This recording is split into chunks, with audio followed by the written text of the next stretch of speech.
KPCC പുനഃസംഘടനയിൽ നേതൃത്വത്തിനെതിരെ പോർമുഖം തുറന്ന K Muraleedharan. ഇന്ന് നടക്കുന്ന കോൺഗ്രസിന്റെ വിശ്വാസ സംരക്ഷണ ജാഥ സമാപനത്തിൽ കാസർഗോഡ് മേഖലാ ക്യാപ്റ്റനായിരുന്ന കെ മുരളീധരൻ പങ്കെടുക്കില്ല. സമാപന യോഗത്തിൽ ജാഥ ക്യാപ്റ്റൻ പങ്കെടുക്കാത്തത് നേതൃത്വത്തിന് നാണക്കേടായി. അതിനിടെ പുനഃസംഘടനയുമായി ബന്ധപ്പെട്ട ചോദ്യങ്ങളോട് പ്രതിപക്ഷ നേതാവ് വി ഡി സതീശൻ ക്ഷുഭിതനായി. മലയാള മാസം ഒന്നായതിനാൽ ഗുരുവായൂരിലേക്ക് പോകുന്നു എന്നതാണ് കെ മുരളീധരന്റെ വിശദീകരണം. എന്നാൽ ജാഥ ക്യാപ്റ്റൻ ഇല്ലാതെ യാത്ര സമാപന സമ്മേളനത്തിലേക്ക് കടക്കുക എന്നത് കോൺഗ്രസിന് നാണക്കേട്. കോൺഗ്രസ് നടത്തിയ വിശ്വാസ സംരക്ഷണ ജാഥ ഔദ്യോഗികമായി ഇന്നലെ സമാപിച്ചു എന്നാണ് കെ മുരളീധരന്റെ വിശദീകരണം. ഇന്ന് ചെങ്ങന്നൂരിൽ നിന്ന് പന്തളത്തേക്ക് UDF ആണ് ജാഥ നടത്തുന്നത്. എന്നാൽ മറ്റ് 3 മേഖലാ ജാഥയുടെ ക്യാപ്റ്റന്മാരും സമാപന സമ്മേളനത്തിൽ പങ്കെടുക്കും. ഇന്നലെ വൈകുന്നേരത്തോടെയാണ് കെ മുരളീധരൻ ഗുരുവായൂരിലേക്ക് പോയത്. കെ മുരളീധരനെ അനുനയിപ്പിക്കാനുള്ള നീക്കങ്ങൾ നേതാക്കളും ആരംഭിച്ചു.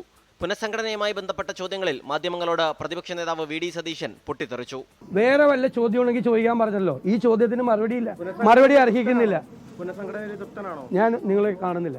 പുനഃസംഘടനയിൽ ഇത്രയും തൃപ്തി മുൻപ് ഒരു കാലത്തും ഉണ്ടായിട്ടില്ലെന്ന പരിഹാസമായിരുന്നു കെ സുധാകരന്. എല്ലാം തൃപ്തനാണ്, സംതൃപ്തിയിലാണ്.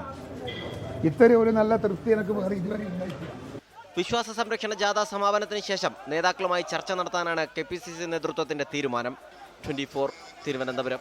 ലോകത്തെവിടെയായാലും ഏത് സമയത്തും 24 വാർത്തകളും ഓഗ്മെന്റഡ് റിയാലിറ്റി പാക്കേജുകളും എക്സ്പ്ലെയിനറുകളും വിശദമായി കാണാൻ ഞങ്ങളുടെ YouTube ചാനൽ നിങ്ങൾക്ക് സബ്സ്ക്രൈബ് ചെയ്യാം.